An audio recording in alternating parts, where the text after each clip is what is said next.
Welcome to Science in Slow Motion. In these videos, we will explain 4 different scientific laws to you. A scientific law is a statement based on repeated experimental observations that describe some aspects of the world. We're going to demonstrate how the law of conservation of momentum and Newton's first law of motion work with exploding pumpkins. Let's jump right into the law of conservation of momentum. It is the quantity of motion of a moving body.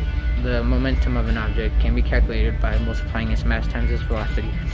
Mass is how much matter is in an object. On Earth, the mass of something is equal to how much something weighs. The velocity is the speed of something. So the momentum of something can be calculated by multiplying how much something weighs times how fast something is going.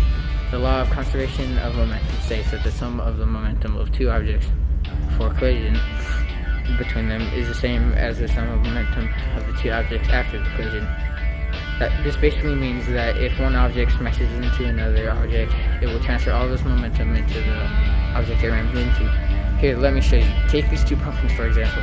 Pumpkin 1 rolls down the ramp, gaining velocity, and collides with Pumpkin 2. Pumpkin 1 transfers some of its momentum to Pumpkin 2, causing a force onto Pumpkin 2 that makes the pumpkin accelerate. The momentum of Pumpkin 1 right before it hits Pumpkin 2 is the same as the momentum of both pumpkins after the collision. Here is another example. The next law is Newton's first law of motion. Newton's first law of motion, or inertia, states that an object at rest stays at rest unless acted upon by non-balanced force, and an object in motion stays in motion unless acted upon by a non-balanced force. A force is a push or pull, or basically an object that is going forward wants to keep going forward unless something acts upon it. This law is also called the law of inertia.